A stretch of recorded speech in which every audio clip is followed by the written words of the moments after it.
ఇప్పుడే జీ5 app download చేయండి. చూడండి మీ ఫేవరెట్ టీవీ షోస్ ఎప్పుడైనా ఎక్కడైనా. 15 ఏళ్ల క్రితం అలేఖ్య మనసులో పడిన ప్రేమ అనే విత్తనం విషవృక్షమై పెరిగిపోవడం వలన మనం తల వంచాల్సిన దౌర్భాగ్య స్థితి వచ్చింది. రుద్రాణి మంటల్ని చల్లార్చలేకపోతున్నాం. అలేఖ్య పెంచుకున్న విషవృక్షాన్ని నరకలేకపోతున్నాం.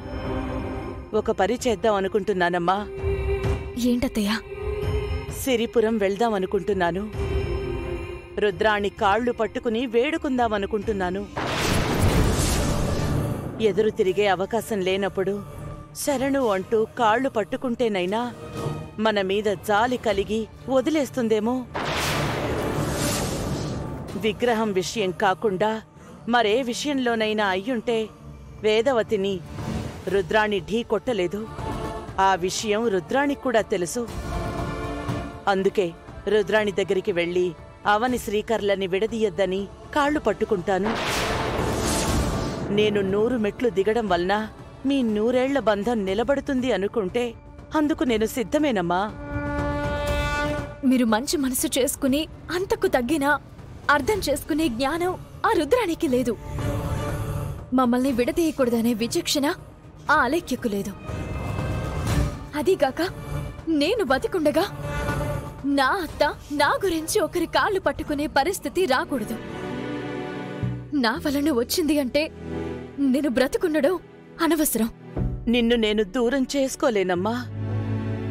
జాతరలో అమ్మవారి ముందు నేను నీకు మాటిచ్చాను. మీరిద్దరూ విడిపోకుండా ఉండడం కోసం నేను ఏమైనా చేస్తాను అని.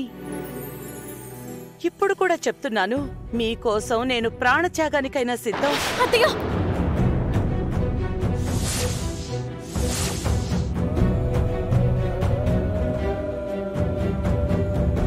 నా త్యాగమే మీ ప్రాణం కోసం. మీరే ప్రాణత్యాగం అన్నప్పుడు నా బ్రతుక్కి అర్థమేముంది? అమ్మవారు కుటుంబం మీద కరుణ ఎలా చూపిస్తుంది? నాకు ఏమైనా పర్వాలేదమ్మా. అమ్మవారి ఆశీస్సులు నీకుంటే చాలు. నా తరపున మీరుంటారు అని పల్లెటూరులో చెప్పినప్పుడే నాకు ఎంతో ధైర్యం వచ్చింది. మీ అండ ఒక్కవైపు, నిజాయితీ కలిగిన నా పోరాటం ఒకవైపు ఉన్నాయి. చివరి నిమిషంలో అయినా ఏదో ఒక అద్భుతం జరగచ్చు. ఎన్నో క్లిష్టమైన సమస్యల్ని పరిష్కరించుకున్నావు. కుటుంబ కష్టాల్ని తీర్చావు. ఈ సమస్యను కూడా చాకచక్యంగా పరిష్కరించుకునేలా చూడు. నా వంతుగా చెయ్యాల్సింది నేను చేస్తాను. ఈ ప్రేమ చాలత్తయ్యా, నేను నమ్మకంతో ముందుకడుగులు వేయడానికి. నా పోరాటం నేను చేస్తాను. చూద్దాం ఏం జరుగుతుందో. జీ5 యాప్ డౌన్లోడ్ చేసి అన్ని ఎపిసోడ్స్ పూర్తి ఉచితంగా చూడండి.